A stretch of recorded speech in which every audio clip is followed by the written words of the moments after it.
Well, again, Shabbat Shalom, everyone, and welcome to our afternoon study. Um, if you've been with us, you know that we are in the book of Numbers. And last week, we were looking at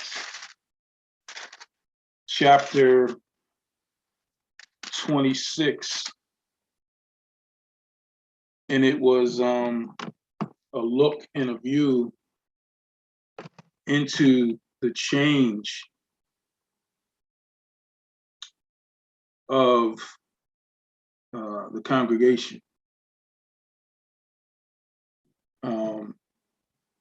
We saw a second census. We saw this counting, and the counting was somewhat different. We went through the tribes, we went through the increases and the losses. We talked about some of the different things that happened as they were mentioned. And then when we get around verse 64, oh no, let's go back to 63 of chapter 26, and it says, "These are those who were numbered by Moses and Eleazar the priest." And we made mention to Eleazar now taking the baton from his father Aaron, who had passed away, and now he was the high priest. It's no longer Moses and Aaron at this point, it's now Moses and Eleazar, and we're going to see going forward, Moses passes the torch. But at this moment, it was Moses and Eleazar the priest who numbered the children of Israel in the plains of Moab by the Jordan across from Jericho. Verse 64, "But among these there was not a man of those who were numbered by Moses and Aaron the priests when they numbered the children of Israel in the wilderness of Sinai." So we saw clearly that this was a completely new generation from what we saw when they were first numbered going into the wilderness before they made it to the promised land. And we know that there were specific things that happened during the course of that time. We know about the spies. We know about Korah's rebellion.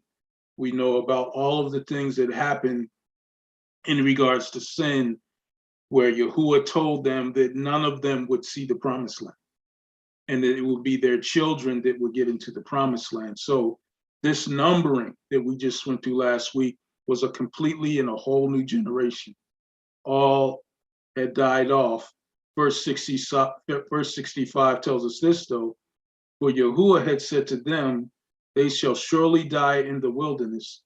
So there was not left a man of them except Caleb, the son of Jephunneh, and Joshua, the son of Nun." And we know that from chapter 14 of Numbers, where the spies went and only Joshua and Caleb brought back the word of Yahuwah. The others brought back a deceiving word, which caused them to die as well. So we see this, and in the light and in the picture of those dying off in the wilderness, we go into this chapter 27, which brings us, an interesting situation that we talked about last week, would bring us to an understanding of even the birth of Messiah and Messiah's lineage. You ask yourself, how do these things make sense? What do they mean? Like when we're reading them, how can an inheritance law have anything to do with Messiah and his lineage? And a lot of times, it said when you can't figure out something, add Yahushua in it, and you will clearly see what the outcome is or what it means. And we have this situation that we're going to read about that's going to implicate something that happens that sets the course of action to Messiah. So we'll talk about that in detail, as we read through. But it's almost like there's a pause here after, so that we can understand something based upon what happened as all of the people died off. There was something that lingered because one of the men that died off didn't have any sons to have an inheritance with, to pass his inheritance to. So this is a direct reflection of their father dying. So we'll get into it. We're going to start in Numbers chapter 27, verse 1. Let's read.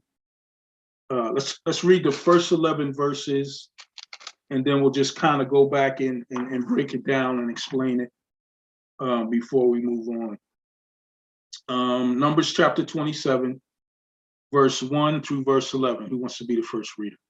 And for all the newcomers, whoever reads gets the first opportunity to share what they see or what stands out to them before we go back through and discuss it for our full understanding. So Numbers chapter 27, who wants to read verse 1 through verse 11? Raise your hand and I'll call on you. All right, Deborah.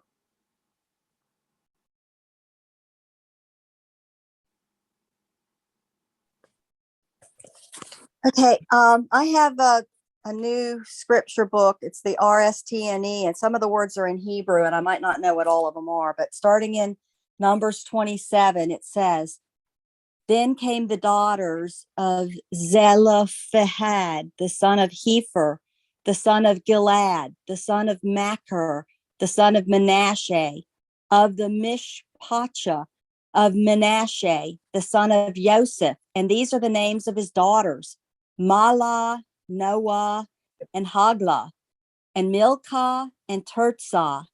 And they stood before Moshe and before Eleazar the Cohen, and before the leaders and the entire congregation by the door of the tabernacle of the congregation, saying, "Our Abba died in the wilderness, and he was not in the company of them that gathered themselves together against Yahuwah in the company of Korah, but died in his own sin and had no sons. Why should the name of our Abba be done away from among his mishpacha? Because he had no son. Give to us therefore a possession among the brothers of our Abba." And Moshe brought their cause before Yahuwah, and Yahuwah spoke to Moshe, saying, "The daughters of Zelophehad speak right. You shall surely give them a possession of an inheritance among their Abba's brothers, and you shall cause the inheritance of their Abba to pass to them. And ye shall speak to the children of Israel, saying, if a man dies and has no son, then he shall cause his inheritance to pass to his daughter. And if he has no daughter, then you shall give his inheritance to his brothers. And if he has no brothers, then you shall give his inheritance to his Abba's brothers. And if his Abba has no brothers, then you shall give his inheritance to his relative that is next to him of his mishpacha, and he shall possess it. And it shall be to the children of Israel a shuk of mishpat, as Yahuwah commanded Moshe. And Yahuwah said to Moshe, get up into the Mount Avarim and see the land that I have given to the children. You can stop there, sis. Okay. Yeah, stop at it. Praise God. Praise God. So, what stands out to you, or what did you see here in this portion? What was exciting to me was that the women spoke up that they would lose this inheritance, and they were willing to stand up to receive it and to ask for it very politely. And Moshe saw that it was a good thing, and he gave it to them, and it makes me happy in my heart. Praise God. It was Yahuwah that gave it to them, but yes, they actually did do things in the right order. They went to Moshe. You know, they didn't start murmuring, you know, and causing a ruckus amongst the people, talking about what they did or didn't get. They saw an issue that wasn't covered based upon what had happened to all of the previous generation. They found themselves without or lacking and needed an answer to the question, what is to be done here? You know, there is inheritance. And up until this point, the inheritance went from father to son. So we have this situation that's brought before Moshe. He takes it to Yah. So before we go into it, anyone else want to add anything to this portion? JP. It just makes me think about how in our, times, I know I'm not saying everybody, but I know in my family, like we don't have, like we've been so out of place. I don't know if it's, and I don't know if it's due to like generational cursings, you know what I mean? I don't know if it's because my family didn't have, my father didn't have, and then, so to be able to get passed down something, I'm just thinking into, it's just like, wow, that's so amazing where you can really see that this house has been in my family for generations. It's kind of, we just read in First Kings with, who was it? What's his name? Naboth, where he has a vineyard and then they go and he gets killed for the vineyard. And he's like, this come from my father's. And it's just like this vineyard that's been in his family. I felt him like saying, it's been in my family for generations. And so in this case, I seen it where the sister just said, the daughters, they asked for like, what about us? Like almost in a sense, what if the man doesn't have no son? And they gave that door. And I think it's a blessing. It's just amazing to continue to keep that in the family. Like I was saying, whether it's a son or a daughter. So praise you, Lord. Yeah, absolutely. Absolutely. It's, a lot of times it comes from generational wealth as well. It's important to build that, for your children to pass on. And a lot of us don't have that generational wealth because of the way that our country was founded and the way that it prospered. The way that it prospered made it so that some did not. The ones that prospered, their families continue to have that, some of that old money that you see, in this country, that's cotton money. That was built off the backs of indigenous people. That was built on the backs of African-American, so-called African-American people. That was built on the backs of even, the Asians that built the railroads. So we have to look at the history of this country and look at the wealth and the companies and the family names and know that that wealth came from oppression, in those areas. And they can pass down those homes. They can pass down those companies. They can pass down all of these things. And they're the ones that say, pull yourself up from the bootstraps. But when they talk about their bootstraps, they got on hand-me-downs from daddy and granddad and his great-granddad. We have to build that now. We have to invest wisely to build that now for our children and our children's children. And I think that is definitely scriptural. We have to pay attention to that in regards to our inheritance, but also to know that our inheritance comes from Yah and that he gives us all things. He provides all things. And it's not just about stuff. It's not just about money, but it's about our inheritance in him and what he's giving us as a kingdom. Praise Yah. A lot of hands. June. Shalom. Shalom. I don't have anything like profound to say, but I just wanted to share my observations. Nothing profound. You are my wife. How dare you? No, I'm just kidding. I thought it was interesting, similar to what Brother JP said almost, that like if the daughters had not spoken up, it didn't seem like anybody was thinking about them or what was rightfully theirs. And so I was observing that it took her speaking up. And then even after she spoke up, it was like Moshe had to consult Yahuwah about it. Like, let me see what Yahuwah says about this.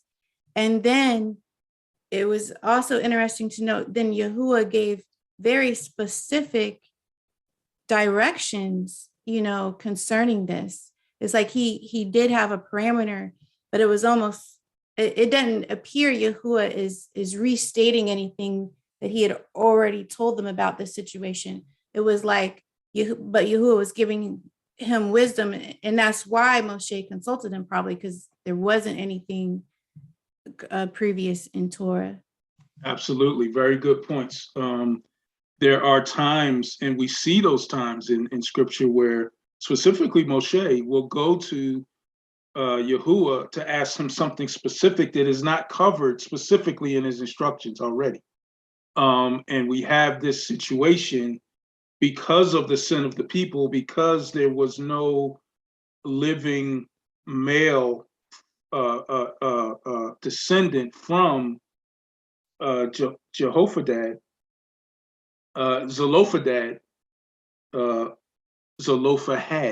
Zelophehad, there was no living male descendant there, right? Had they not spoken up, no one would have thought them more wiser to even think about, and it probably would have got swallowed up by another family, another tribe. So not only do they get their needs met, but there are also provisions made for the fathers that have no sons, and it even extends further, as we're going to find out, to adopting of the wife, the adopting of the wife's husband by the father who has no inheritance. So a father of a daughter that has no sons can adopt his wife's husband to get the inheritance as well. And we're going to talk about that, which is going to lead us to some things that we're going to read in the Brit. So very important. And all of this comes from this question. Nothing happens by accident. And remember, the enemy is always trying to attack the line of Messiah from Genesis. So we're going to read some things that are going to kind of show us how this instance leads to Messiah's line being pure and perfect. Praise God. Brother Paul, and then Sister Deborah. Shabbat Shalom. Yeah, I noticed the order of the inheritance was quite specific, and it skips out. You know, I don't know whether they had a wife, but there was no mention of his wife. He went directly to his son, and then to his daughter, and then to his brothers, and then to his father's brothers. So it didn't go to his sisters if he had any sisters either. It just went directly to his father's brothers, and then relative next to him, if none of them were there. Obviously the world now is very different. It would automatically go to a person's wife and then whatever is written in the person's will. But is there a reason he left out the sisters and his father's sisters rather? You know, I know obviously it was a different time back then with how men and women were sort of, you know, woman was made from man, etc. Or is there a reason that they left out the sisters and stuff? I don't think that they're left out. You know, the inheritance went through the man either way, a man without sons or a man with sons. Inheritance was also passed, and the woman would receive the inheritance of her husband because she was married to him. So the sisters will be covered by their inheritance. And we're going to get into it more. We're going to spell it out even more. We're going to get into it in more details, but I don't think anyone's being left out, even if they're not mentioned. You know, everyone is covered by the way it's structured. Yeah. Sister Deborah.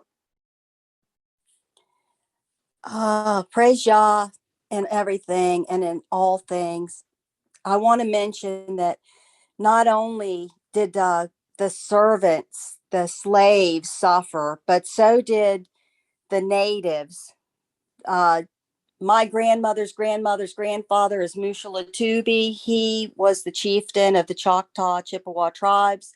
They owned Mississippi, and they were forced off the land in a blizzard, and they died 2,000 at a time, sent to Oklahoma, the Trail of Tears, the first to go.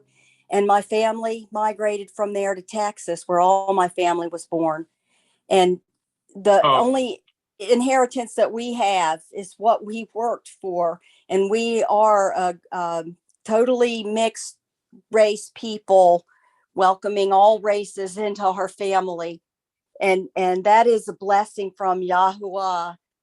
And I just wanted to say that, yes, slaves suffered, and so did many of the natives. I guess you didn't hear me in the beginning then, because I covered all of that. I said indigenous, which would be native. I said slaves, and I also said Asian, who built the railroad. So I covered all of that. I didn't just say slaves, just to be clear and for clarity's sake. I said all of those things. So appreciate what you said, but I did say that as well. Praise Yah. And that's specifically, we're talking about specifically with this country.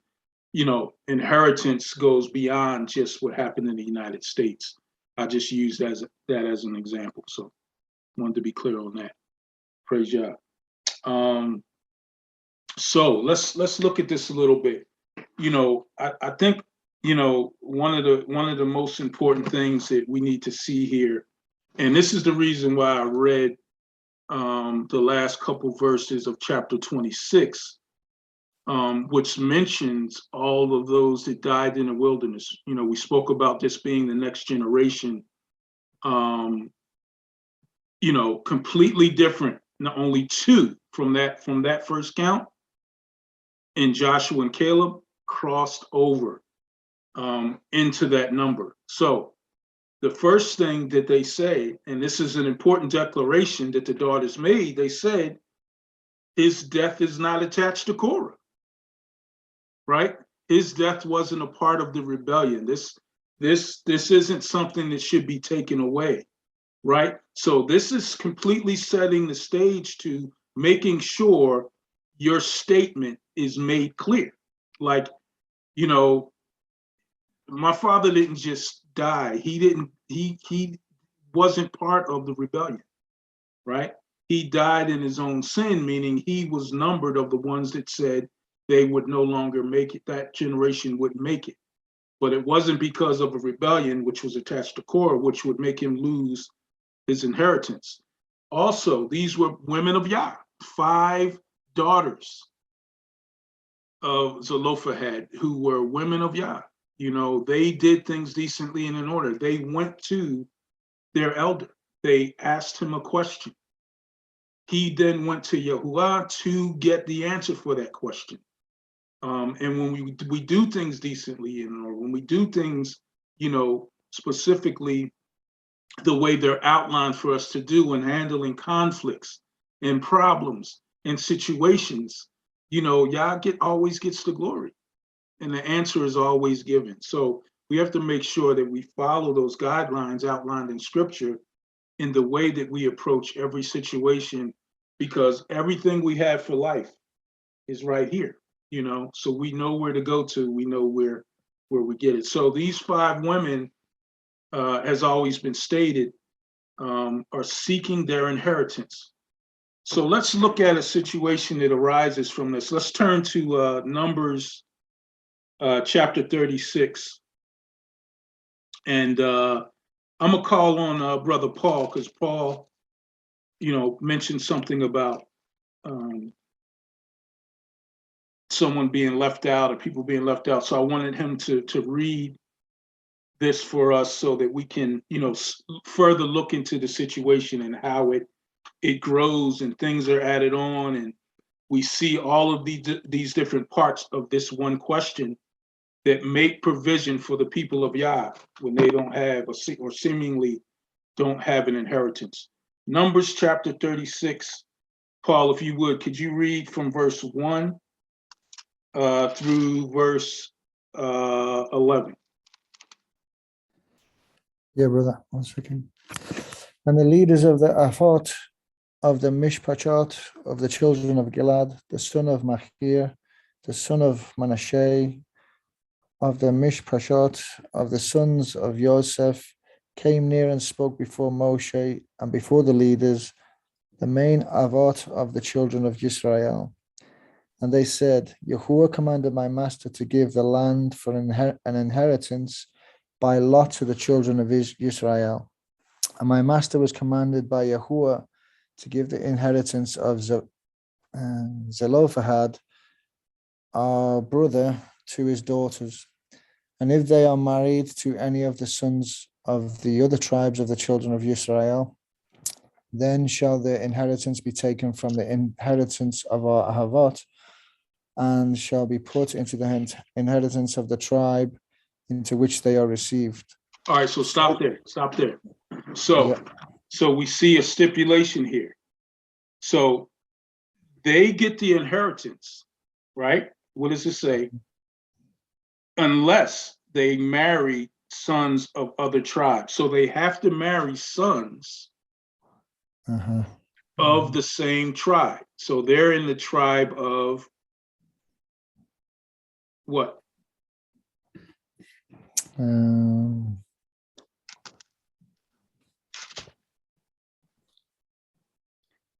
Gilad. So they're Manasseh. So they have Okay, to, the son of Manasseh, yeah. marry within their same tribe. If they marry someone from another tribe, then that inheritance goes to that other tribe. So in order for it to stay in the same tribe they're in, they have to marry someone from the same tribe. All right, so pick up from there where you left off. 1 second, my app has just gone. It was 36, wasn't it? Chapter 36. 36, I think you stopped in you were at the end of verse 3. Yeah. And then I finished where into which they are received. Shall it be taken from the lot of our inheritance? And when the Yovel of the children of Israel shall be, then shall their inheritance be put into the inheritance of the tribe into which they are received. So shall their inheritance be taken away from the inheritance of the tribe of our Havot. And Moshe commanded the children of Israel, according to the word of Yahuwah, saying, the tribe of the sons of Joseph have spoken well. This is the thing which Yahuwah does command concerning the daughters of Zelophehad, saying, let them marry whom they think best, but only to the mishpacha of the tribe of their Abba shall they marry. So shall the inheritance of the children of Israel not be moved from the tribe to tribe. Each one of the children of Israel shall keep himself in the inheritance of the tribe of his Havot. And every daughter that possesses an inheritance in any tribe of the children of Israel shall be Isha to one of the mishpacha of the tribe of her Abba, that the children of Israel may enjoy every man the inheritance of his Havot. Neither shall the inheritance move from one tribe to another tribe, but every one of the tribes of the children of Israel shall keep himself in his own inheritance. Even as Yahuwah commanded Moshe, so did the daughters of Zelophehad, for Malal, Tirzah, and Hoglah, and Milcah, and Noah, the daughters of Zelophehad, were married to their Abba's brothers' sons. And they were married, and they were married into the mishpachot of the sons of Manasseh, the son of Joseph, and their inheritance remained in the tribe of the mishpacha of the Rabbah. These are the mitzvot and the mishpatim. Right. Yeah, these are the mitzvot and the mishpatim. Oh, stop. Yep. Yeah. So we clearly see there were stipulations to them marrying in the same tribe of their father. If they did not marry within the same tribe of their father, the inheritance from their father would go to the tribe that they married. Yeah. So if they married someone from the tribe of Issachar, the inheritance from the tribe of Manasseh that went through their father would now belong to the tribe of Issachar. So in order to keep it in the tribe, they had to marry someone in the same tribe. And we're going to see how this makes sense later. The story's unfolding here. Yeah, just a quick question, brother. Like, did I read that correctly? So they married their father's brother's sons, basically? Basically, yeah. Well, in this case, they're it doesn't necessarily mean their father's biological brother, but brothers of the same tribe. In other words, they had to marry within the same tribe. not Mhm. actually their same family, but in the family of their tribe. So the other brothers, the other leaders, the other members of that tribe, they married. Okay. June. Yeah, my translation says they were married to the sons of their father's brothers. So that would be their nephews, right? Because the father brother is their uncle. Well, I'm just saying, just what I was saying to Paul. In this case, they're talking about tribesmen, so they're brothers in the tribe, not necessarily his biological brothers, like not necessarily their cousins. But Oh, right, this because would they were. extend to the family, the mishpachas. That's what it says, mishpachas so many times. The family is those in the same tribe. So I would call someone in the same tribe. I would call someone in the same tribe, JP. I would call him my brother. So his son could marry, not, first cousins, which was, you couldn't do, right? Because we have the stipulations of who you could marry and who you couldn't marry. So it would have been like your neighbor's sons, our daughter would marry, not my brother's. Because it didn't have to be the same biological family, but the same tribe. The way our son has aunties who really aren't his aunt. Right, absolutely. Got you. JP. Yeah, I just want to show. I found it interesting when it comes to the man's name, the daughters of Zelophehad. His name was pretty interesting. It breaks down into two sections. Well, first his name is H6765, but it breaks down from that to the first portion of his name is H6764, and that, according to the Outline of Biblical Usage on the Blue Letter Bible, and even in the Gesenius Hebrew Chaldee Lexicon, it means to fracture or wound. Mm-hmm. And then the other portion of his name, it just means first, right? It means first or one, right? So it's kind of interesting that, I don't know, I don't know what this really means in my mind. I'm just like, wow, it's kind of like because it's the first time. I was just looking at, I guess I was looking at it from the standpoint, it's the first time we have this situation. And I don't want to look at it like a wound, but I don't know, let me know your thoughts though. I mean, as I brought that out, because it's just found something. Well, him dying in his sin, he was part of, not necessarily rebellion, but he was part of something that didn't allow him to cross over. Could he have been one of the spies that was with, the other brothers? I don't know. But, that could have been partaking of his name, not necessarily what occurs after.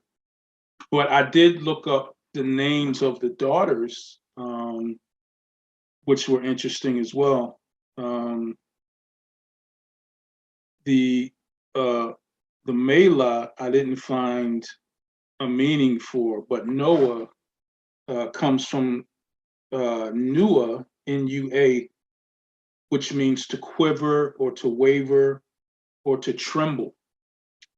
The name Hogla means partridge, right? A partridge that's similar to a dove, right? Milka means queen. It's the female or the feminine form of Melech, king. And Tirzah means delight, or giving great delight. So interesting names. We actually, June and I know a Tirzah, Tertra Fontel. She made it on the video. A friend of ours from Philly. But very important to kind of understand the names. I don't know that these names bring us a phrase like we normally find, but Their names are interesting nonetheless. But so we see, the stipulations of the inheritance laws. And we see that they were requested by Moses through Yahuwah from the daughters themselves. But we also see Joshua granting these same laws in Joshua chapter 17.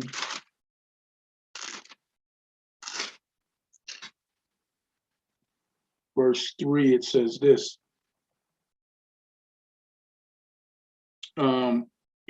They're splitting up the land by tribe here, and we're going back to the tribe of Manasseh.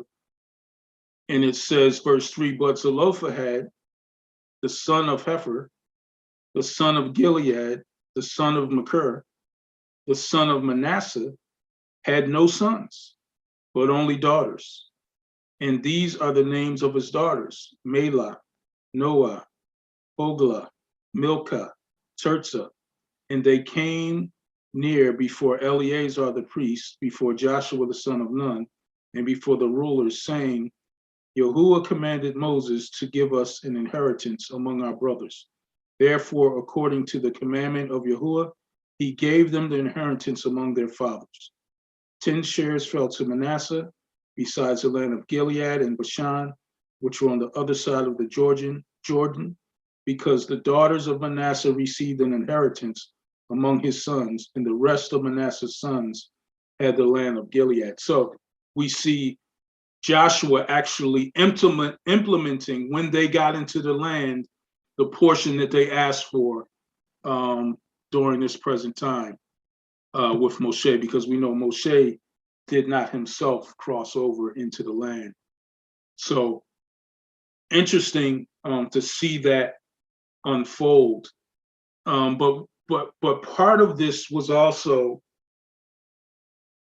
the adoption of the father, or adoption of the husband. It was in the tribe. So if we have an inheritance, and I have no sons, interesting enough, I have all sons, but I have no sons, and my daughters marry, then I adopt their husband and he gets my inheritance. And we see this all throughout. We see this in Ezra.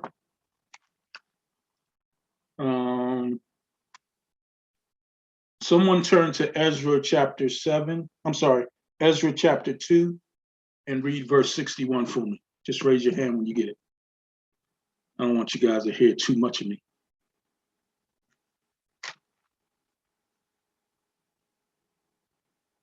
Ezra chapter 2, verse 61. Raise your hand when you have it.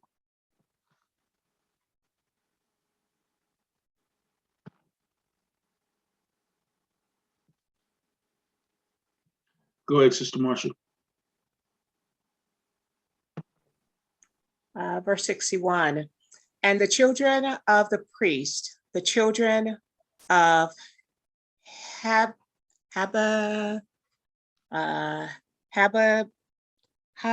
not sure. The children of Koz, the children of Barzillai, which took a wife of the daughters of Barzillai, and Gileadite,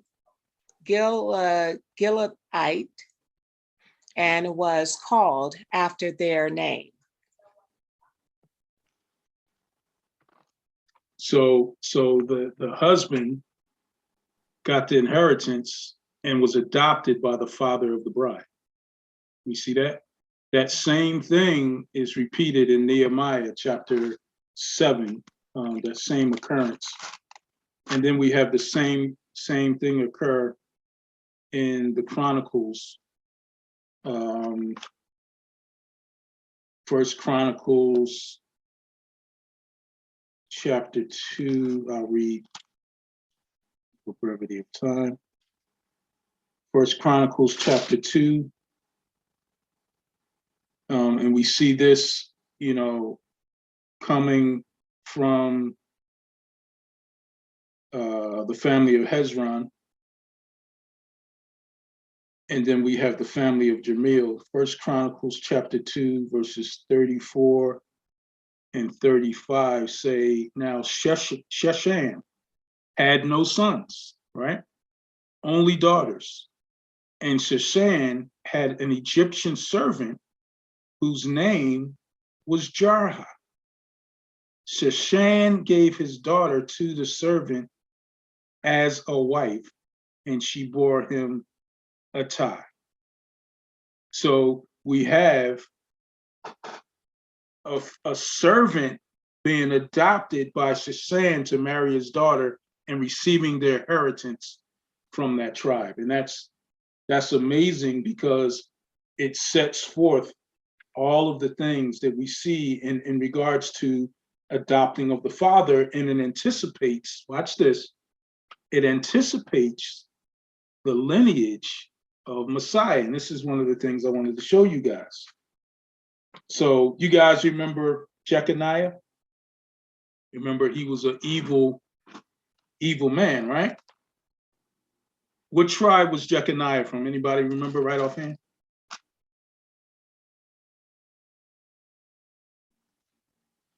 Guess. Anybody?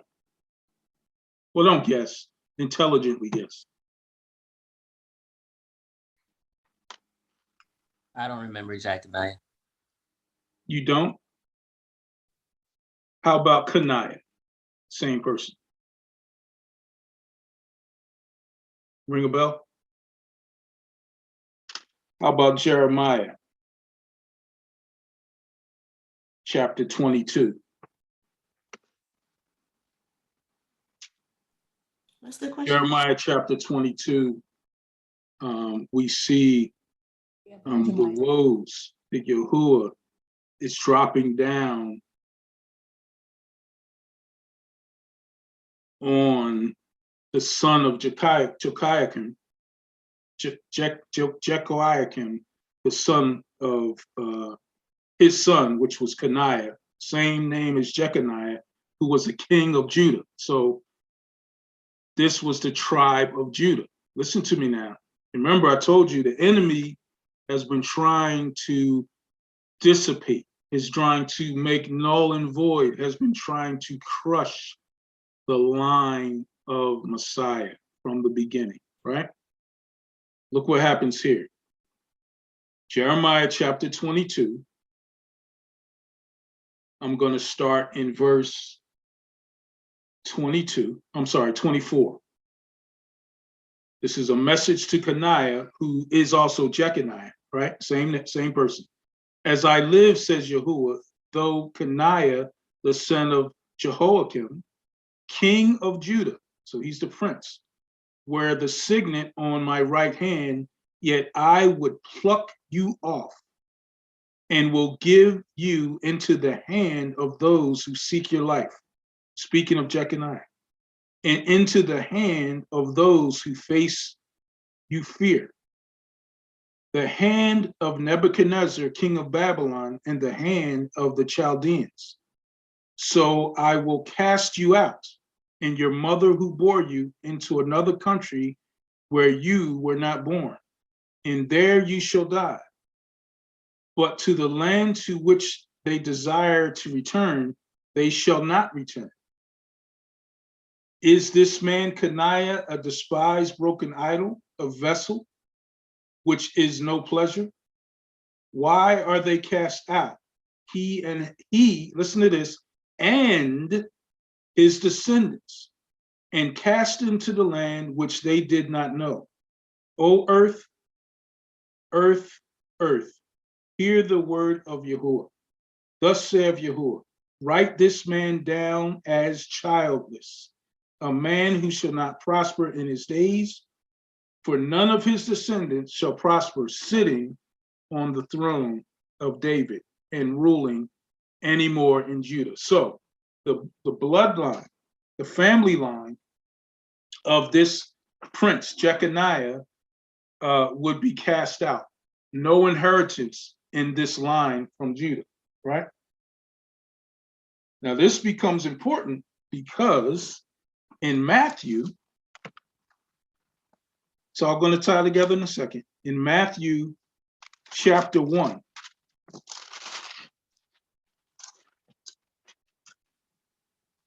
Matthew chapter 1, we're giving the genealogy of Messiah, right? Coming down through David. And we see in verse 11, it says this: Josiah begot Jeconiah and his brothers about the time they were carried away in Babylon. Now look at verse 16. Verse 16 says, and Jacob begot Joseph, the husband of Mary, of whom was born Yahushua Messiah, called Messiah, right? So we have here a situation. Jeconiah was to be carried away. His line was not to prosper, but yet we find him in the direct line of Joseph, who is the legal father of Yeshua, our Messiah, right? It says his father is Jacob, right? But now let's go to Luke chapter 3. It's all going to make sense in a second. Luke chapter 3.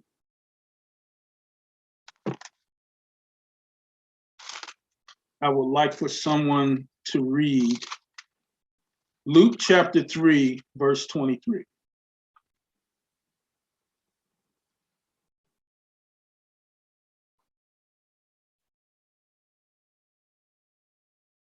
Go ahead, Sheena. You said Luke chapter 3, verse 3? Luke chapter 3, verse 23. Oh, 23. And when Yahushua himself began, he was about 30 years of age, being, as reckoned by law, son of Joseph of Eli, of Mattathiahu, of Levi, of Maliki, of Yana, of Joseph, of Mattathiahu, of Amos. Stop there. Just verse 23. Read Oh, that again. Just verse and 23. when Yahushua himself began, he was about 30 years of age, being, as reckoned by law, son of Joseph of Eli. But wait a minute, didn't we just read in Matthew chapter 1 that Joseph was the son of Jacob? So why are they calling him the son of Heli? Thus the daughters of Zephaniah kick in. Heli was the father of Mary. Heli had no sons.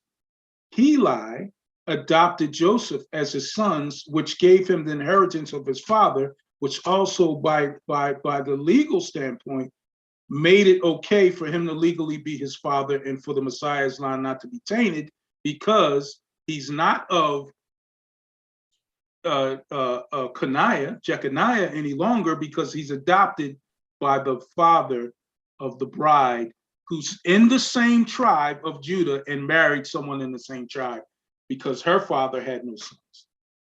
We see how that comes full circle? We see how that makes sense in these 5 women asking this question. That's why when we look at the book of Hebrews, chapter 10, verse 7, then I said, behold, I have come in the volume of this book. It is written of me to do your will, O Elohim. Speaking of Messiah, the volume of the book, everything that's in this book, all matters of this book, everything leads to me. And we see that same thing repeated in the book of Psalms, which was quoted in that specific passage of Hebrews. The book of Psalms, chapter 40, verses 6 through 8 say, sacrifice and offerings you did not desire. My ears you have opened. Burnt offerings and sin offering you did not require. Then I said, behold, I come. In the scroll of the book it is written of me. I delight in your will, O Elohim, and your law is within my heart. All things lead to Messiah. We see this little quirky issue problem that comes from these 5 women whose father didn't have any sons, brings forth the understanding of what happens with Mary, Joseph, and the birth of Messiah, and Heli, the father of Mary, adopting Joseph to pass on his lineage through him. To me, is amazing, you know, and the more I looked into it, the more I saw it and was blown away by the anticipation, Yahuwah coming before anything that Satan can do, and already having a plan for even the things that he does that seemingly cast out that specific line of Judah. You can't get around Yah. No way you look around it. No way you do it. So, and if I hadn't seen that the 2 differences between the lineages of Joseph and one being his natural father, the other being his adopted father, I would have missed it. See, we can find things even in these names, in the lineages, in the numberings. There's something in the scriptures for us at every standpoint. So let us not look past any of these things as we try to understand that this is reckoned by law. The word is nomizo, reckoned by law. They would be inheritance of the father of the bride. Thus we have Messiah's line being pure. Praise Yah. Any questions, comments? Hallelujah. All right. Let's pick up the second. Oh, Debria. I'm trying to keep up, but I missed my place and I don't see where we were finding his name in Luke. Finding Luke. Jeconiah. No, you won't find, you'll see that in Matthew chapter 1. Oh, no wonder I couldn't find it. Yeah, Thank Matthew you. chapter 1 gives a lineage down through Joseph. Jeconiah is his ancestor, which meant he would not have an inheritance. He would be cursed. But because he's adopted by Heli, the son of Mary, he gets the inheritance from her, making by law Joseph, the father of Messiah, pure and not cursed. Praise God.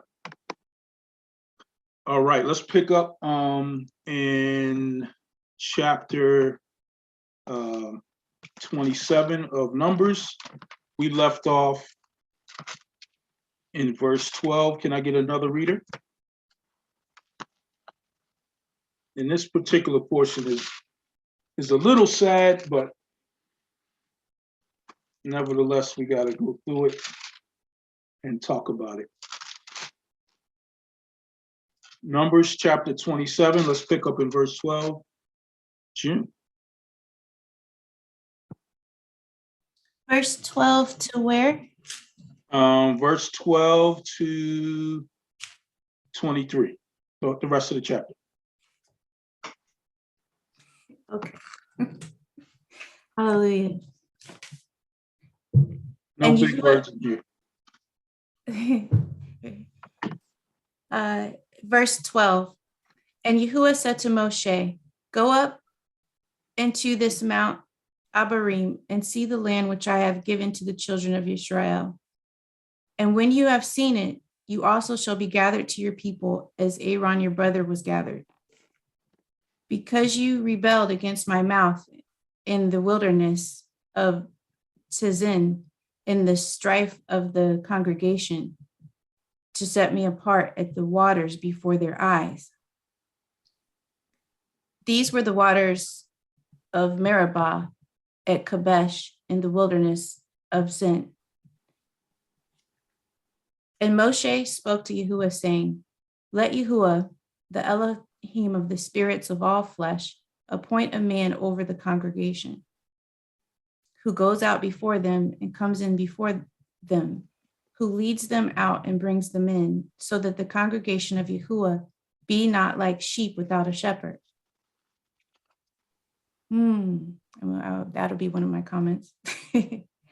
Continuing on in verse 18, and Yahuwah said to Moshe, take Yehoshua, son of Nun, with you, a man in whom is the Spirit, and you shall lay your hand on him, and shall set him before Eleazar the priest, and before all the congregation, and give him command before their eyes, and shall put some of your esteem upon him, so that all the congregation of the children of Israel obey him.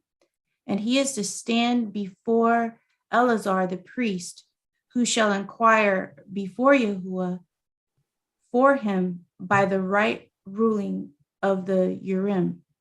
At his word they go out, and at his word they come in, both he and all the children of Israel with him, all the congregation. And Moshe did as Yahuwah commanded him, and took Yehoshua and set him before Eleazar the priest and before all the congregation, and laid his hands on him and commissioned him as Yahuwah commanded by the hand of Moshe. Great job, great job. What do you see? Wow. Well, there's two things I wanted to mention. One, I just thought, wow, as we know, Moshe messed up and couldn't be the one to go in. And not only could he not be the one to go in, Yahuwah was like, I want this one to be your successor, or the one who now leads. And I want you to be the one to esteem him, so that everybody's clear. It's not you anymore. It's this new guy. Yeah. And so that was interesting. And then verse 17, I want to read that one more time. It said, who goes out before them and comes in before them, who leads them out and brings them in, so that the congregation of Yahuwah be not like sheep without a shepherd. And that stood out to me, because I was talking with some sisters earlier this week, how there's a trend for, some sisters, maybe they're single and they just want to watch YouTube videos and not gather. They don't want to assemble. And basically they have no shepherd. And here we see the significance and the importance of it, because Yahuwah is even saying, okay, Moshe, you can't go in, but the people still need a shepherd. And so he made that provision here. And so I'm going to remember this scripture along with some of the other ones, like, that talk about the importance of this. Yeah, and I think the most important thing, and we're going to discuss that in full detail, because I want to cover some things along those lines of having a shepherd and not having a shepherd. But it was Moses that didn't want the people to be shepherdless. Even though he wouldn't get to do it, he said, I still care about the people. I still care about the sheep. Praise Yah. So yeah, those are very good points you brought out. And anyone else want to say anything about this particular portion before I go in? Sister Sheena. I just think it's interesting how like the place of the Cohen is always like necessary. Because even like at the times when the Cohen weren't like righteous, but they still had a purpose, and it still was like to stand between the people and Yahuwah. And so just looking at this, as Sister June was reading, I was just looking and noticing like the place or the need of the Cohen. The shadow was of Messiah. The shadow. There's always been a need for a mediator between Yahuwah and man. Right? Yep.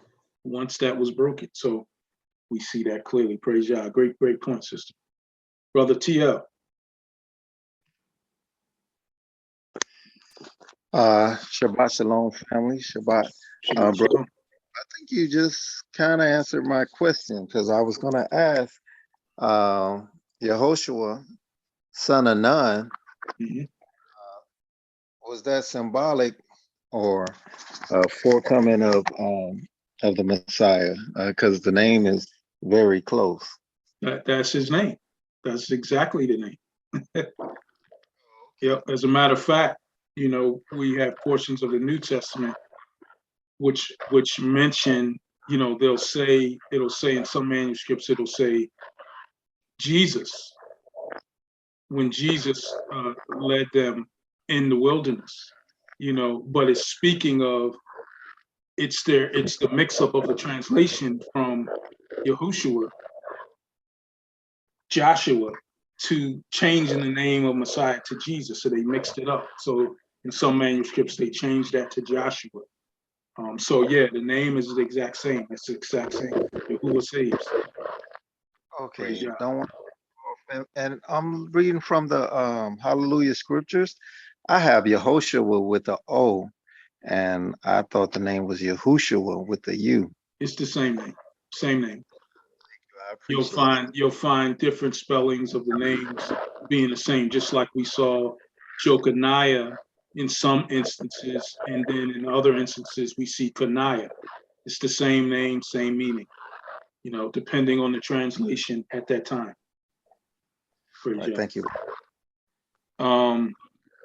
So let's get into this a little bit. So we see the end of Moses' life, right, is contingent upon crossing into the promised land, right? You know, June read through, you know, specifically in verse 14, where it said, "These are the waters of Meribah at Kadesh in the wilderness of Zin." And we look at Psalm 106. Psalm 106, verse 32 says this: "They angered him also at the waters of strife, so that it went ill with Moses on the account of them." And remember, it was the act of the people, of the Israelites, who were murmuring and complaining, you know, not that it was their fault, but it was what was the catalyst for Moshe losing his mind and disobeying Yah in what he told him to do. And this very act was what stopped him from being able to cross over into the promised land. And when we look at Exodus chapter 17, we see that occurrence where it says in verse 7 of 17, let's go back a little bit. Let's look at verse 5. No, let's look at verse 3. It says, "And the people thirsted there for water," Exodus 17:3. And the people complained against Moses and said, "Why is it you brought us out of this Egypt to kill us and our children and our livestock with thirst?" So Moses cried out to Yahuwah, saying, "What shall I do with this people? They are almost ready to stone me." Verse 5. Now listen closely what Yahuwah tells him. "And Yahuwah said to Moses, Go on before the people and take with you some of the elders of Israel. Also take your hand with your rod with which you struck the river and go. Behold, I will stand before you there on the rock in Horeb, and you shall strike the rock, and the water will come out of it that the people may drink." And Moses did so in the sight of the elders. So he called the name in the place Massa and Meribah, because of the contention of the children of Israel, and because they tempted Yahuwah, saying, "Is Yahuwah among us?" So we see that there is an instance here where Moses strikes the rock. But the second occurrence, he tells Moses to speak to the rock. And instead, because of the frustration, Moses strikes the rock instead of speaks to the rock. and Yahuwah will no longer allow him to cross over. So let's look at that.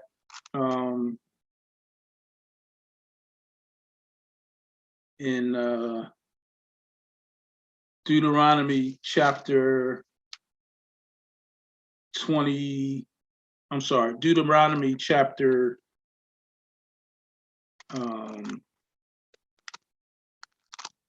3. Deuteronomy chapter 3. Let's start in, somebody read for me Deuteronomy chapter 3, start in verse 23 and read to verse 28. Deuteronomy chapter 3, start in verse 23 and read to verse 28. Go ahead, Tio.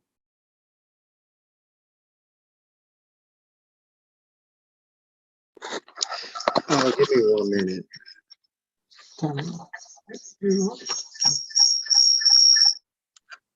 Yeah, I had to leave on one of the monitors. So Deuteronomy chapter 3, 23 through 28.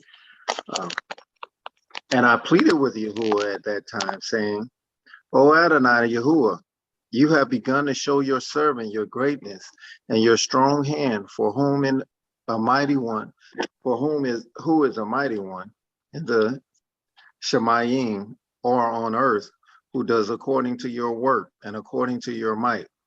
I pray, let me pass over and see the good land beyond the Jordan, this good hill country and Lebanon. But Yahuwah was enraged with me for your sake and would not listen to me. And Yahuwah said to me, enough of that. Speak no more to me about this matter. Go up to the top of Pisgah, and lift up your eyes westward and northward and southward and eastward, and look with your eyes, for you do not pass over this Jordan. But command Yehoshua and strengthen him and make him brave, for he shall pass over before the people and cause them to inherit the land which you see. And we dealt in the valley of opposite Beth Peor.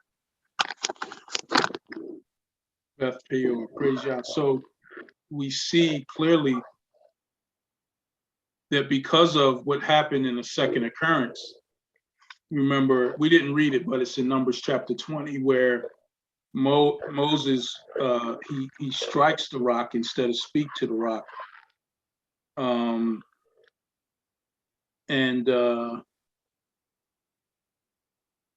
And because of that, he couldn't get in. So listen to this, Numbers chapter 20, verse 2. It says, now there was no water for the congregation, so they gathered against Moses and Aaron. And the people contended with Moses and spoke, saying, if only we had died when our brethren died before Yahuwah. Why have you brought up the assembly of Yahuwah into the wilderness that we and our animals died? And why have you made us come out of Egypt to bring us into this evil place? Turn it back on. Oh, well. To bring us into this evil place of grain, not a place of grain or figs or vines or pomegranates. Remember, this is the desert. Nor is there water to drink. So Moses and Aaron went from the presence of the assembly, the door of the tabernacle of meeting, and fell on their faces, and the glory of Yahuwah appeared to them. And Yahuwah spoke to Moses, saying, take the rod, you and your brother Aaron, and the congregation together, speak to the rock before their eyes, and it will yield its water. And you shall bring water for them out of the rock, and give drink to the congregation and their animals.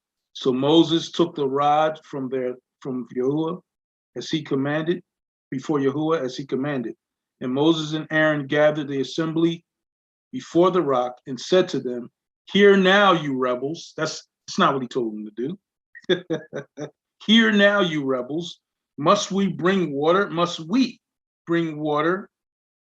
for you out of this rock. Then Moses lifted his hand and struck the rock twice with his rod, and excuse me, and water came out abundantly, and the congregation and their animals drank. That's not what he told them to do, though, is it? He still gave them water. But verse 12, then Yahuwah spoke to Moses and Aaron, because you did not believe me, to hallow me in the eyes of the children of Israel, therefore you shall not bring this assembly into the land which I have given them. This was the water of Meribah, because the children of Israel contended with Yahuwah, and he was hallowed among them. So we see the Psalms passage, we see what June just read in Numbers chapter 27, and we see the culmination being that he was not allowed to go into the land, but by the grace, what our brother TL just read, was he allowed him to see it. And not only just see what was before him, he allowed him to see hundreds of miles, allowed him to see what the human eye can't see. Yeah, supernaturally see all of the land that was mentioned. Did you hear what he mentioned? Those weren't things that were right there. Those were miles and miles of land ahead that he read. And, by grace, Yahuwah did show him from afar what he could not enter, but allowed him to see it.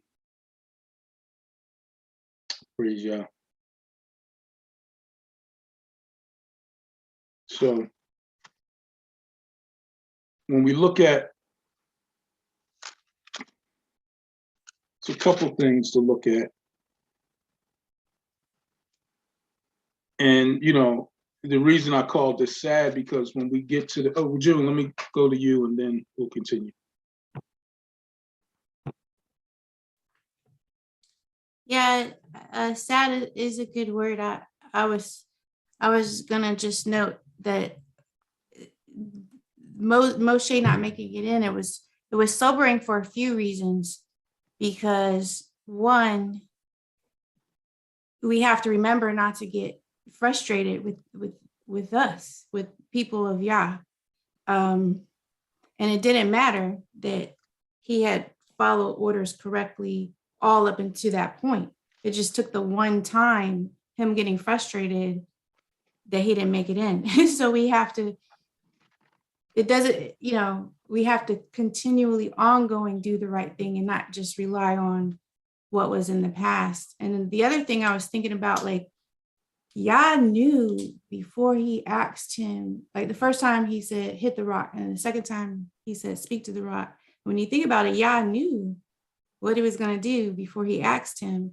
It was almost like a setup to be an example, that, even my most humble man, he's not going to make it in if he doesn't follow my commands, and it's just, it was just, kind of a sobering thought that, he got frustrated, and that could be any one of us. Yeah, frustration doesn't mean that we lose sight, right? Like you said, an example has to be made. If no matter who you are, if you bring mockery to the name, if you bring, his name to nothing by disobeying him in front of the nation, I have to punish you, and that is without respect of persons, and we see, I'm going to read, we don't see the death of Moses to the end of Deuteronomy, but I'm going to read it just for clarity on what he's facing, but in the realm of him facing it, there's still a posture that he has that is unbelievable, that you pointed out earlier, that I want to talk about a little bit more. I have several hands though, so let me go to Iris, Diane, and then Tiela.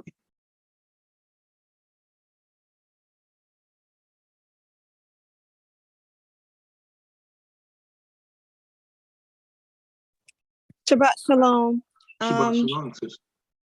Just a random thought that just came in my mind as we are talking about how Yah showed Moshe the promised land. And this thought came to my mind how, like, as you guys know, my little brother passed away a few weeks ago. And as we were all gathered, I heard a lot of people saying to members of my family, oh, he's watching you from up in heaven, you know, especially to the children, like, oh, he's gonna, you know, he's watching you, he's seeing you, and he's gonna look after you, whatever, right? Stuff like that.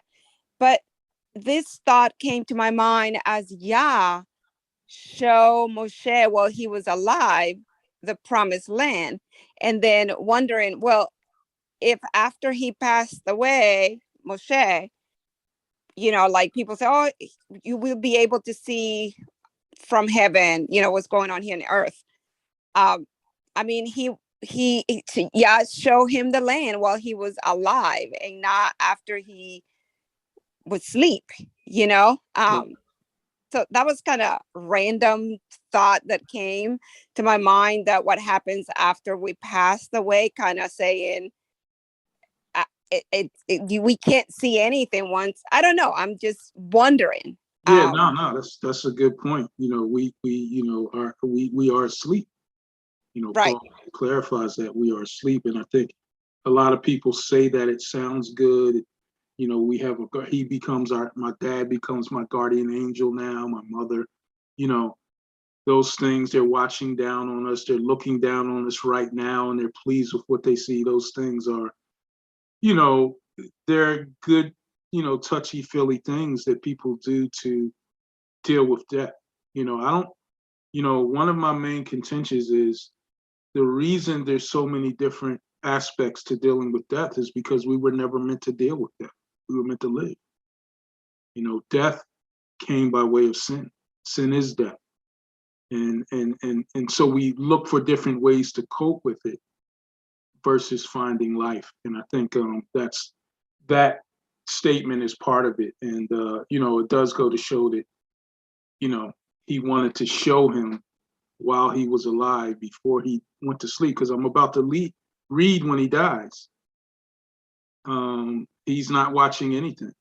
You know, there is that instance of the transfiguration, which brings a whole nother aspect that I want to look into one day, but we are asleep when the flesh dies on earth.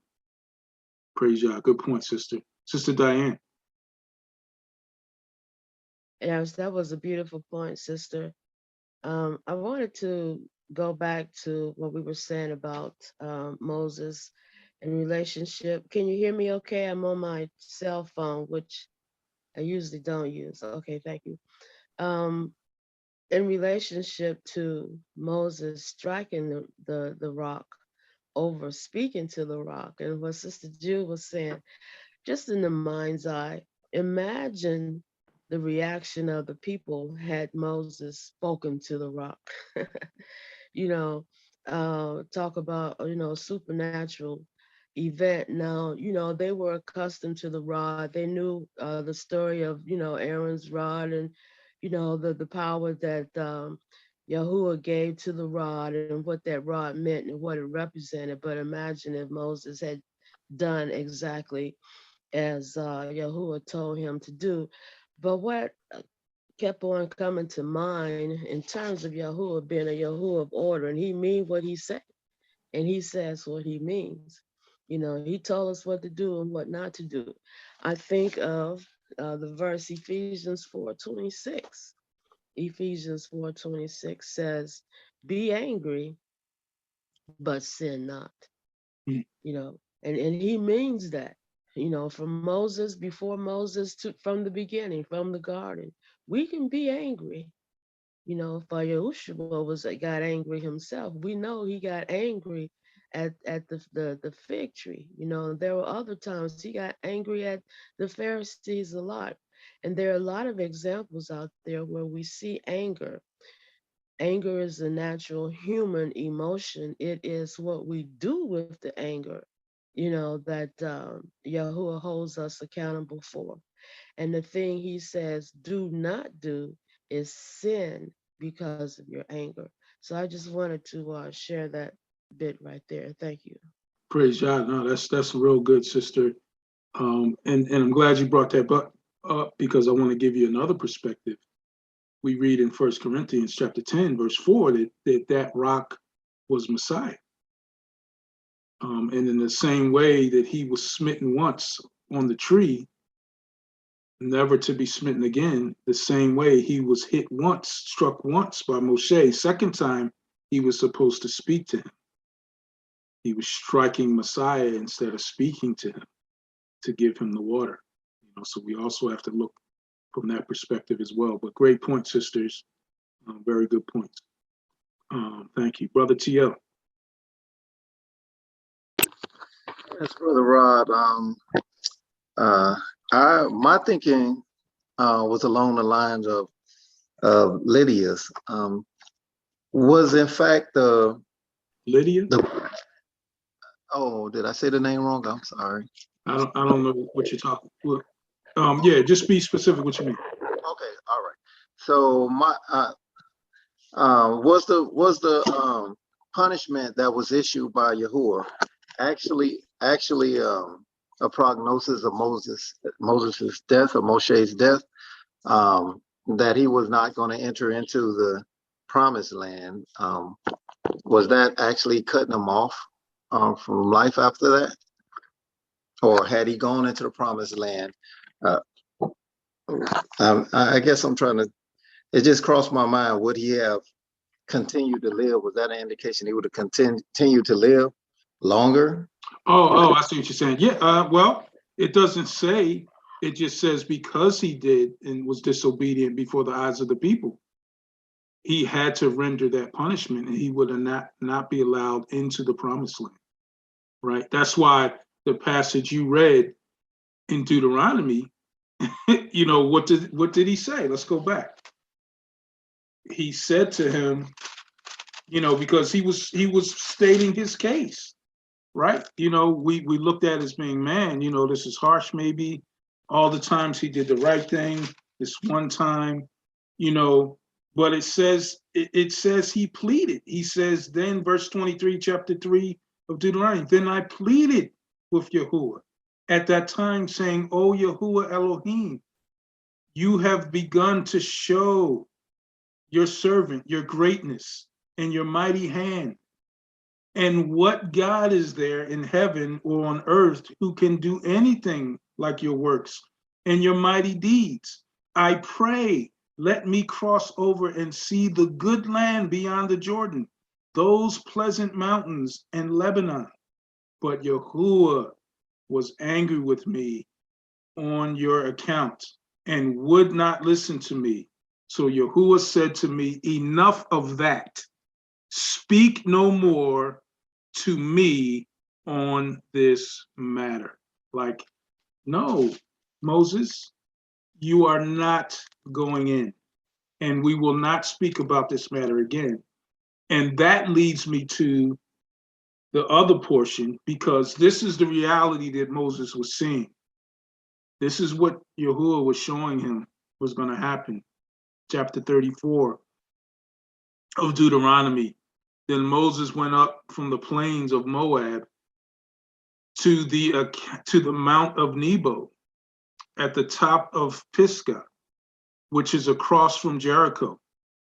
And Yahuwah showed him all the land of Gilead as far as Dan, all of Naphtali, and the land of Ephraim and Manasseh, all the land of Judah, as far as the western sea, the south, the plain of the valley of Jericho, the city of palm trees as far as Zoar. These are hundreds of miles. The naked eye could not see this. This is what Yahuwah is allowing him to see. Then Yahuwah said to him, this is the land of which I swore to give Abraham, Isaac, and Jacob, saying, I will give to your descendants. I have caused you to see it with your eyes, right? Caused you to see it with your eyes. Your naked eyes could not see this. This is a miraculous thing. but you shall not cross over there. So Moses, verse 5, the servant of Yahuwah died there in the land of Moab, according to the word of Yahuwah. And he buried him in the valley of the land of Moab, opposite Beth Peor, but no one knows his grave to this day. Moses was 120 years old when he died. His eyes were not dim, nor his natural vigor diminished. And the children of Israel wept for Moses in the plains of Moab 30 days. So the days of weeping and mourning for Moses ended. Now Joshua, son of Nun, was full of the spirit of wisdom, for Moses had laid his hands on him. So the children of Israel heeded him and did as Yahuwah commanded Moses. So we see clearly this was Moses' fate. He knew at the moment that he told Joshua, chapter 31. Just read a couple verses here. It says, then Moses went and spoke these words to all Israel. And he said to them, I am 120 years old today. I can no longer go out and come in. Also, Yahuwah has said to me, you shall not cross over this Jordan. Yahuwah, your Elohim himself crosses over before you. He will destroy all nations from before you, and you shall dispose of them. Joshua himself crosses over before you, says Yahuwah.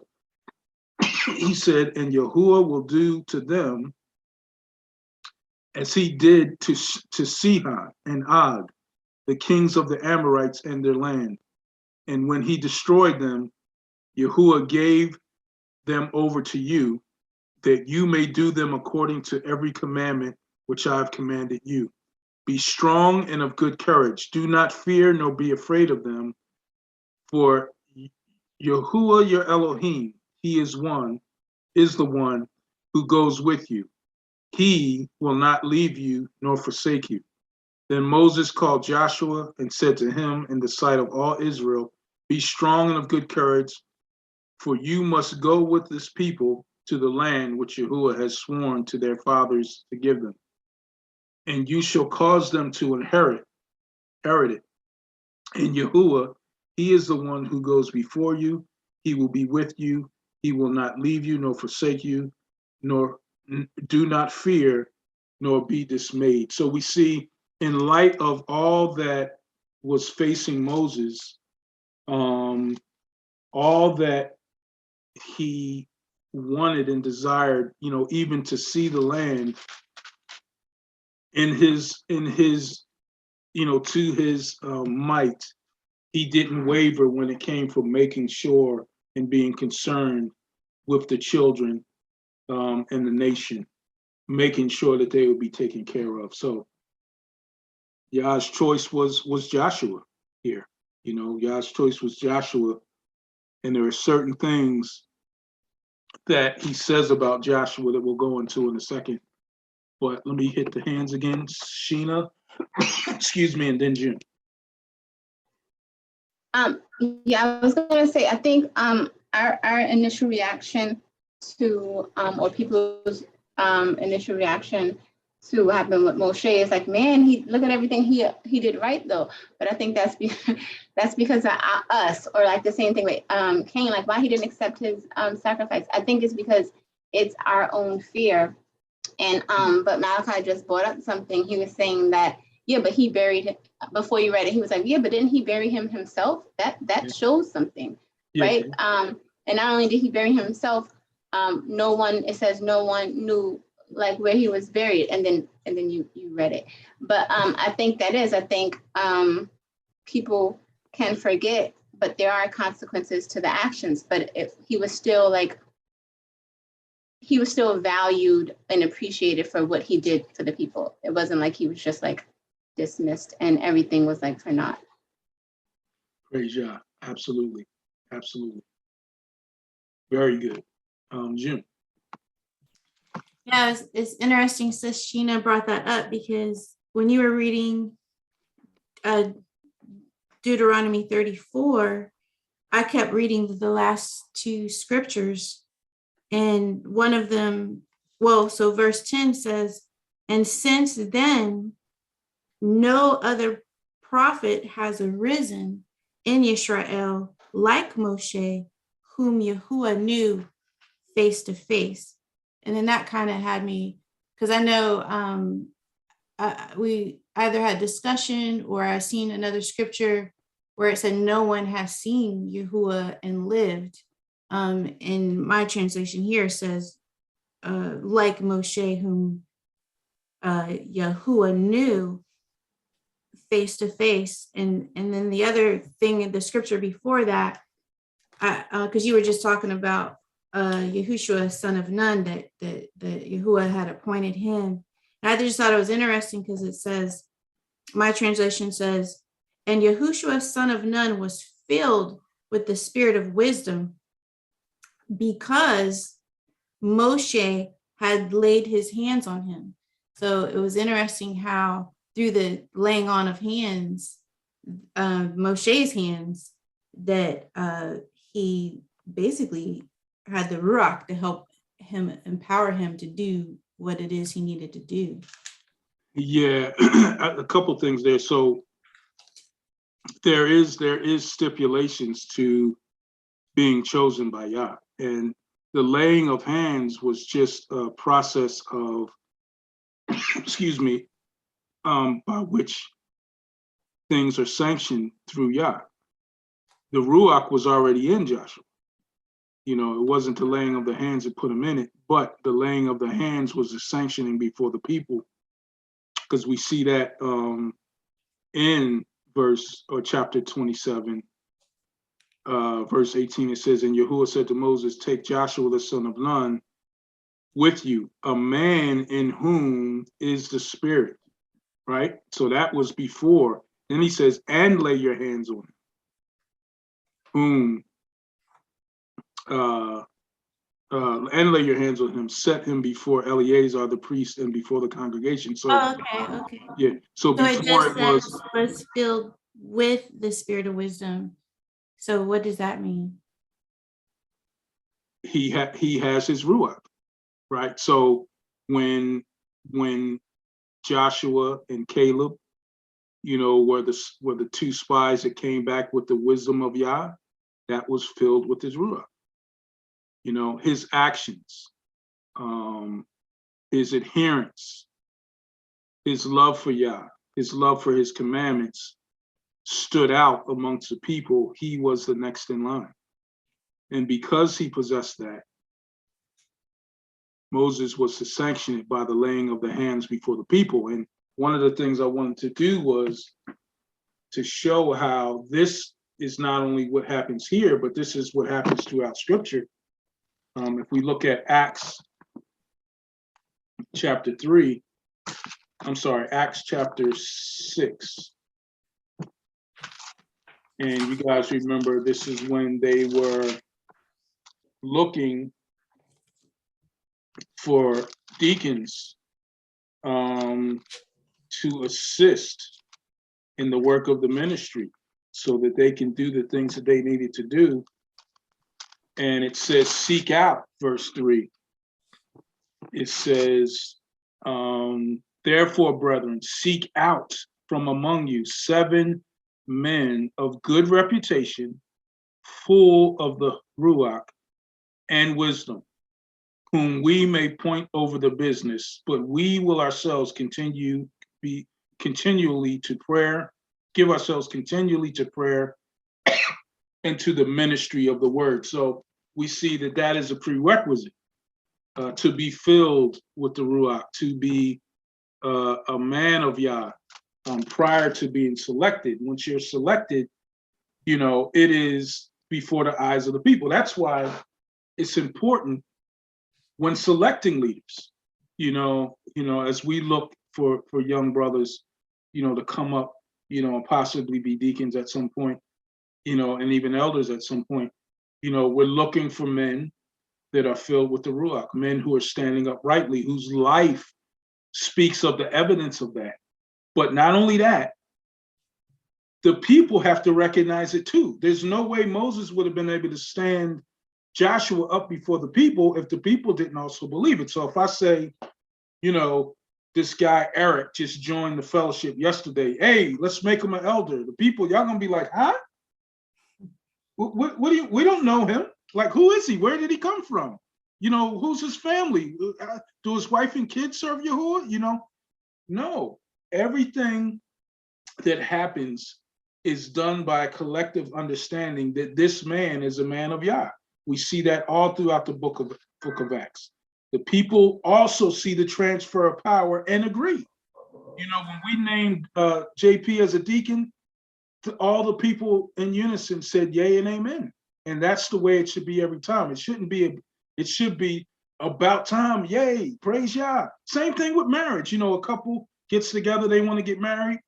People should be excited about it, not like, really, already? Didn't they just meet? You know, nah.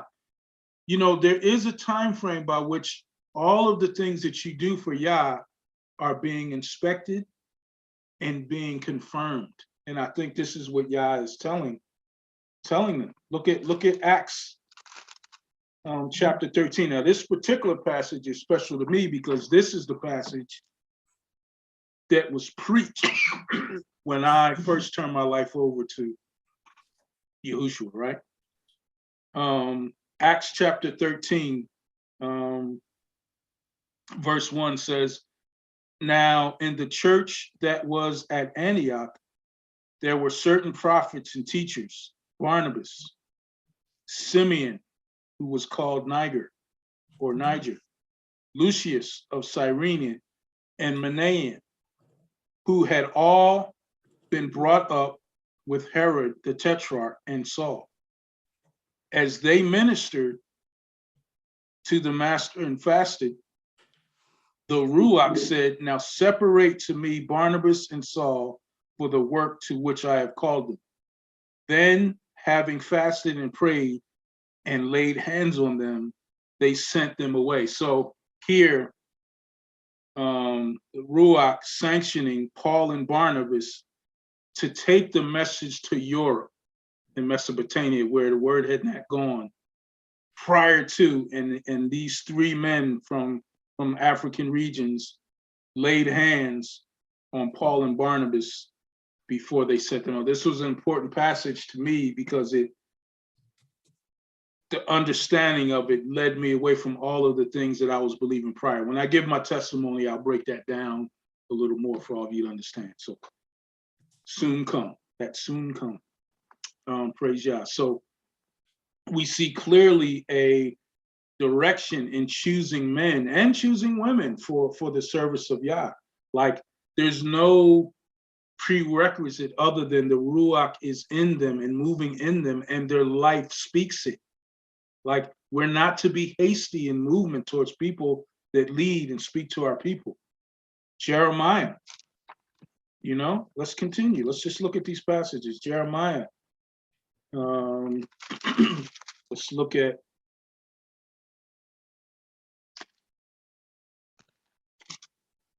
chapter 3, verse 15 says this, and I will give you shepherds according to my heart, who will feed you with knowledge and understanding. So this same heart, this same knowledge, this same understanding, the Ruach of understanding, the Ruach of wisdom, these are the shepherds in which I'm going to lead you with. And him here, Jeremiah, speaking against the wrong shepherds, telling what the right shepherds were to look for.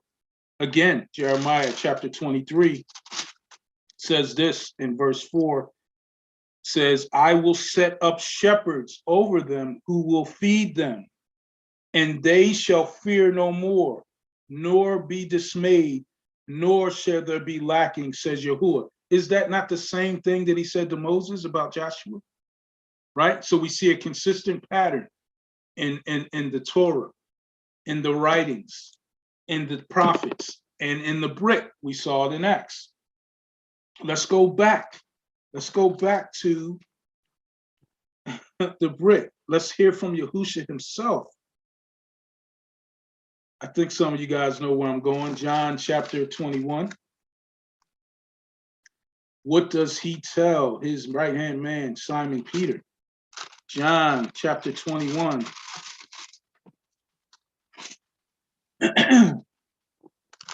He says this, Messiah to Peter, verse 15 of 21. So when they had eaten breakfast, Yahushua said to Simon Peter, Simon, son of Jonah, do you love me more than these? He said to him, yes, master. You know that I love you. He said to him, feed my lambs. Simon says, he said to him again, a second time, Simon, son of Jonah, do you love me? He said to him, yes, master. You know that I love you. He said to him, tend my sheep. He said to him the third time, Simon, son of Jonah, do you love me? Peter was grieved because he had said to him a third time, do you love me? And he said to him, Master, you know all things. You know that I love you. Yahushua said to him, feed my sheep. Most assuredly, I say to you, when you were younger, you girded yourself and you walked where you wished. But when you are old, you will stretch out your hand and another will gird you and carry you where you do not wish. This he spoke, signifying by what death he would glorify Elohim. And when he had spoken this, he said to him, follow me. You know, Yahushua was speaking to Simon. Simon Peter later was crucified, when we read history, upside down for his faith and his courage and his walk with Yahushua. So his message to him was to tend to his sheep. The same thing he says to Moses, the same thing he says to Jeremiah, the same thing we read in the book of Acts. The sheep will be tended to, you know. So pick a man, and Joshua was that man that was able to match all the requirements of the leader who would follow and grab the baton from Moshe to lead the children of Israel. So praise Yah, praise Yah. June, is your hand up or is it still up from before? Well, I had a question from a while ago. Good. And not to belabor the point, because I see what you were showing in Acts 6, verse 3, that the people chosen were full of the Ruach already. And I'm wondering, is it just a translation thing? Because I looked in the, and I'm referring to Deuteronomy 34, verse 10. Because Deuteronomy chapter 34 and verse 10.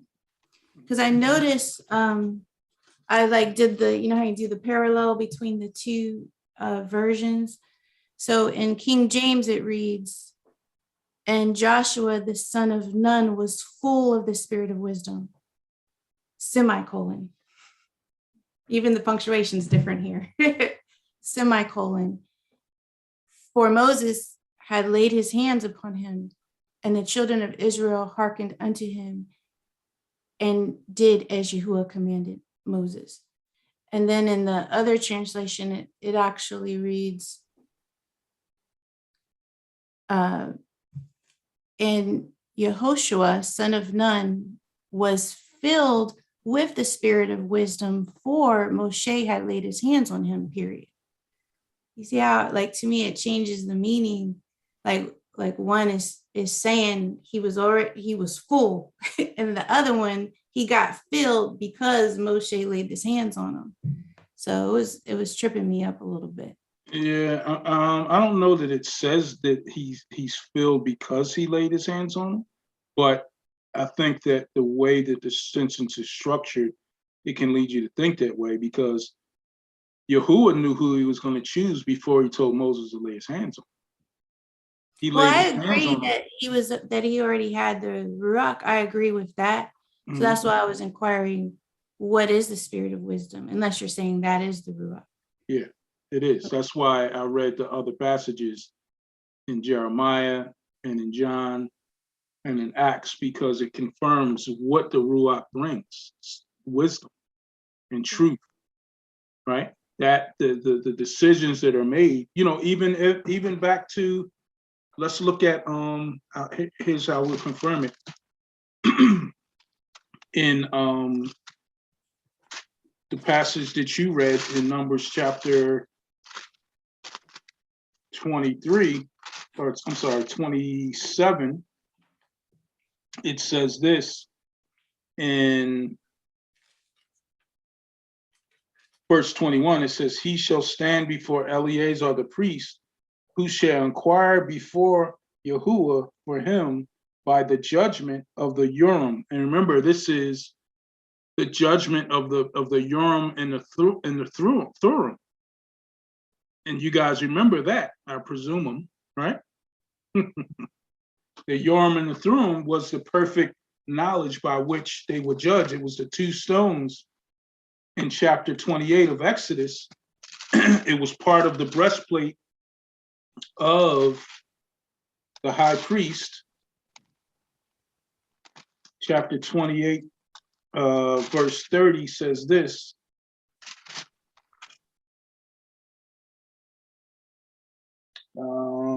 It says, and you shall put in the breastplate of judgment the Urim and the Thummim, and they shall be over Aaron's heart when he goes in before Yahuwah.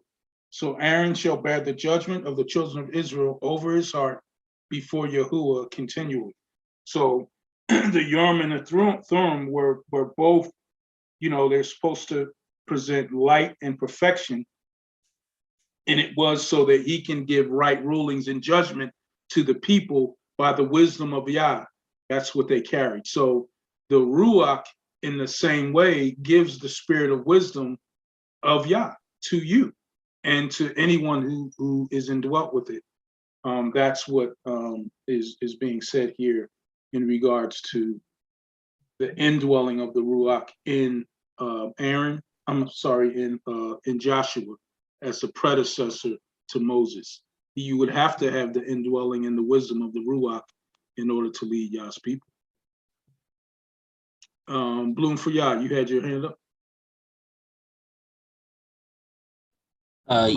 Yeah, Shalom, Stefan.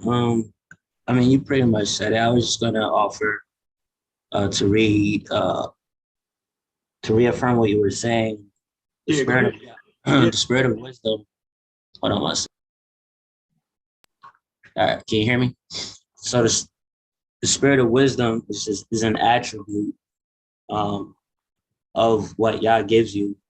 According to Isaiah 11, you know, it tells you all the attributes that you will obtain when you have the spirit of Yah. This is what Joshua, Caleb, and them were displaying, you know, that wisdom that came from the spirit. And also that wisdom is also manifested, you know, through the understanding of Torah, as the first chapter of Joshua explains as well. When he, you know, is bold and courageous to do all that is in the Torah, it shall be his wisdom, because he has the Ruach to, you know, give him that understanding and operate in that understanding. But yeah, just wanted to share that. Praise Yah, praise Yah. Speaking of watching young brothers with the knowledge and wisdom of the indwelling of the Ruach, young brother Stefan. Praise Yah. So we see clearly, you know, this man, Moses, who we have with us through a whole nother book to the end. But we see that he's on the edge of the promised land and he's allowed to see even as far as the human eye can't see what Yah allows his eyes to see in regards to the promised land. And we see the passing of the torch. So we no longer see Aaron and Moses. We now see Eleazar and Joshua who take the torch, and we'll continue to speak about through the rest of the book and into Deuteronomy. So this pretty much concludes Numbers chapter 27. And so we looked at Joshua, and we looked at the inheritance laws, and we spelled out how those inheritance laws had a direct connection to Mary and Joseph, Joseph being the legal father of Messiah, but having the adoption and the inheritance of his father-in-law, Heli, versus his natural father, who was a descendant of Jeconiah, who was cursed. And by the law of inheritance that we see in Numbers chapter 27, it applies to Mary, her father, and Joseph, making sure that the bloodline is pure naturally and legally and spiritually in every other way. So praise Yah for that. Next week, we'll jump into chapter 28, and we'll look at the offerings, daily offerings, the Sabbath offerings, the monthly offerings, Passover, and all the feasts. Praise Yah. All right, family. This concludes our number study for today. Shabbat shalom. Shabbat shalom. Shabbat shalom. Shabbat shalom. Toda Robah, praise Abba Yah, from whom all baraka flow. We hope this video encouraged you today. Don't forget to study to show yourself approved and be like the Bereans who tested everything, according to 2 Timothy 3:15 and Acts 17:11. We assemble every Shabbat and during the week with like-minded believers all over the world, virtually, and sometimes we gather in person for feast days. We have something for the whole family, including children. Discover more on our website at assemblyofyahuwah.com, where you can apply to join, give the biblical assembly needs, and find many biblical resources to help you grow in your walk with Yah. To know when we publish new videos, subscribe to our YouTube channel. Jeremiah 33:3 tells us, "Call to Yahuwah, and he will answer you, and tell you great and unsearchable things you do not know." Much shalom.